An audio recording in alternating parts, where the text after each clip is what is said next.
Hein? Regardez Hébreux le chapitre 12, qui nous dit, le verset 4. J'aime le verset 4 beaucoup.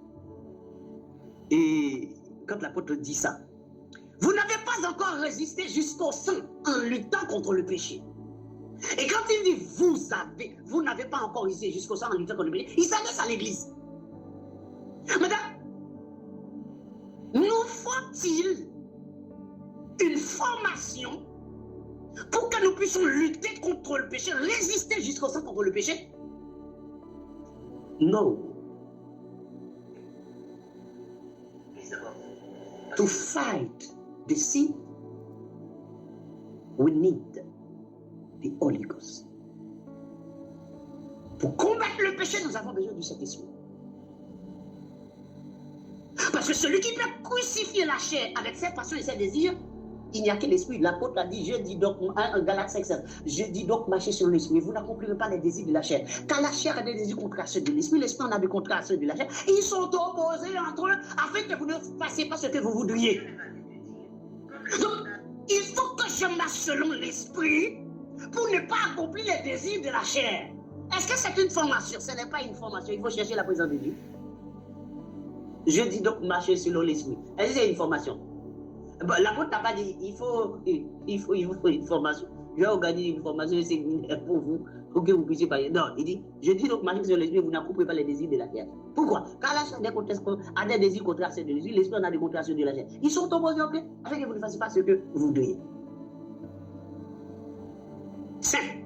Maintenant, il dit vous n'avez pas encore essayé jusqu'au sang en luttant contre le péché, et vous avez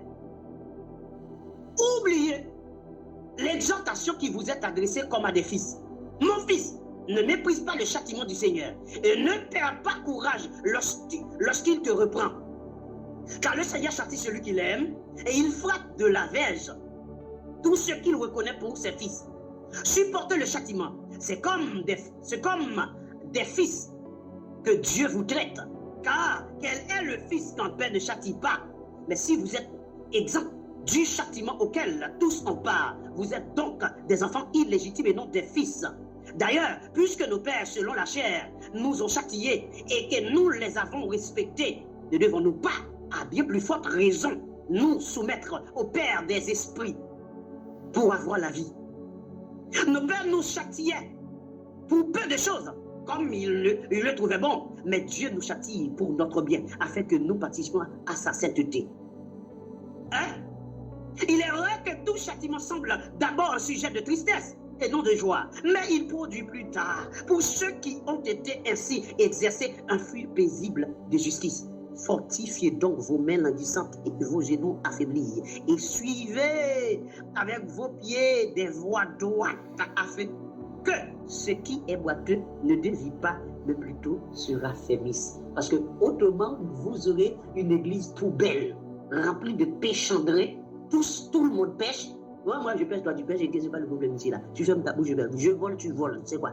On ferme sa bouche, on se met ensemble pour pêcher. Finalement, on va descendre en enfer sans escale ensemble, main dans la main. Parce que nous étions tous des pécheurs, des pécheurs qui n'ont jamais changé. Alors, si l'église n'a pas des hommes spirituels, nous sommes mal barrés.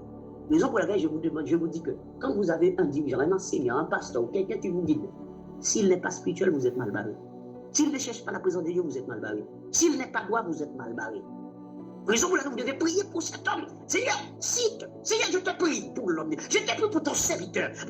Remplissez-le. Remplis-le de ta présence. Seigneur, conservez-le, protégez-le, guide-le, donne-lui de la nourriture.